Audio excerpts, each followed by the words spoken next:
so from Dallas now to those anti-ICE protests in Los Angeles. President Donald Trump gave the order to activate 700 Marines and 2,000 National Guard troops who will join the 2,000 Guard troops that were already on the ground there. So in response, California Governor Gavin Newsom suing the Trump administration. They call Mr. Trump's move to deploy those troops unlawful. California's Attorney General Rob Bonta had this to say on CBS News Los Angeles today. Listen.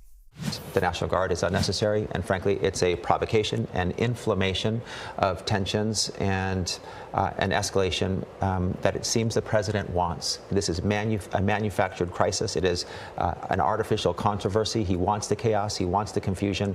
Unfortunately, he might even want to be inciting violence. There's no need for these patriots to be here.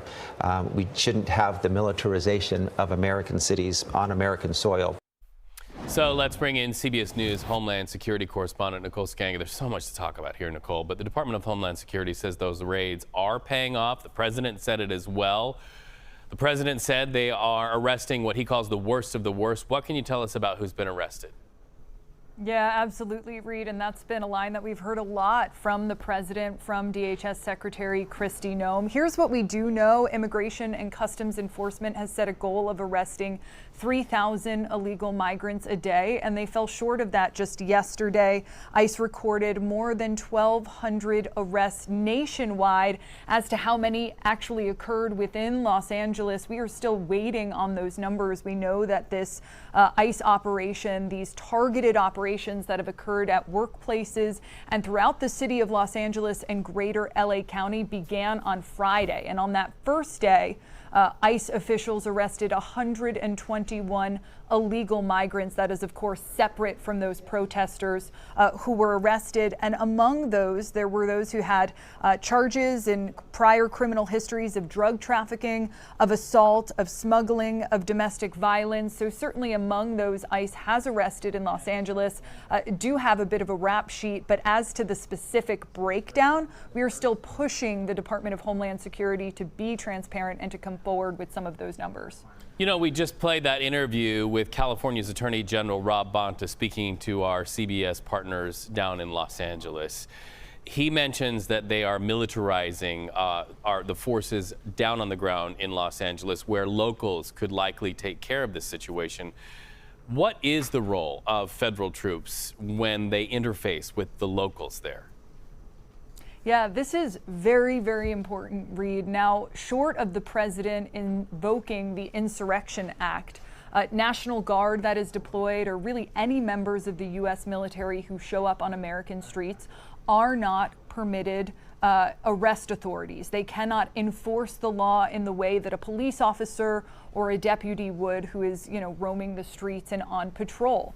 Now, we have not seen any of that. What we have seen so far, and we know there are 4,000 members of the National Guard deployed, an additional 700 Marines on their way, is that they have been primarily protecting federal buildings and protecting some of the federal law enforcement on the ground. The ICE agents, the CBP officials, some of those federal law enforcement officers that have been carrying out these immigration raids. They are not carrying out arrests, and so far we have not seen them on any specific targeted operations working hand in hand with federal law enforcement. But we should point out that throughout the country, there are National Guardsmen who are working with ICE, who are working with CBP along the southern border. That is pretty routine.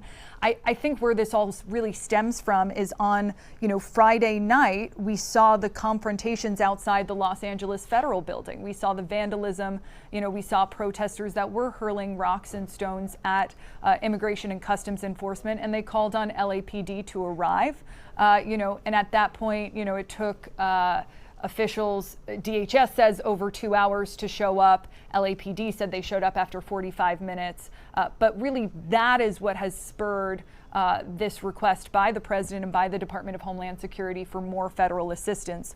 To your point that California says it doesn't need the help, they have plenty of resources on the ground. I mean, we should point out that LAPD is one of the biggest law enforcement, police agencies in the country, that there are 650 highway patrol officers that California says that they've deployed, that they have officials who through mutual aid are coming from San Bernardino County, from Orange County, from Santa Barbara, from Ventura County in order to help help.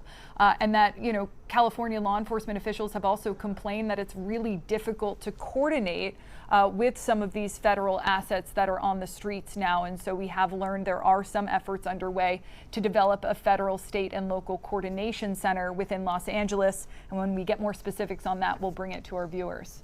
Well, and in recent moments, Gavin Newsom has put out on social media that he didn't get one call, not even one phone call from the federal government before these choices were made. And I know you'll co-sign with me on this, Nicole, for our national audience who may not understand the enormity. Like, Los Angeles is huge, right? And these scenes that you're seeing on television, there needs to be some context here because these scenes are located in pockets of Los Angeles. This is not all of Los Angeles. So we wanted to button that up. But while we have you here, we understand that there's also going to be tightened security in Washington for this Saturday's military parade. Is there concern that protesters might see that as a place where there's a lot of cameras and a lot of places to make their points?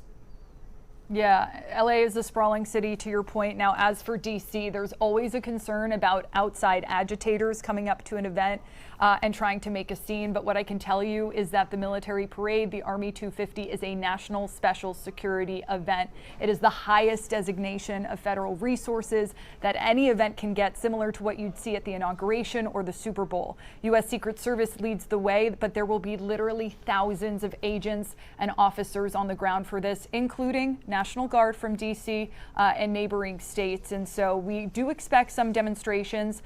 Currently, law enforcement tracking 9, but they don't anticipate a very large footprint. And they're going to have the streets in Washington, D.C. and the airspace, as well as the Potomac, locked down for the most part. So yesterday, officials here in D.C. telling us no known credible threats to that event and that they are confident they have the staffing levels they need. CBS News Homeland Security correspondent Nicole Sganga, thank you so much.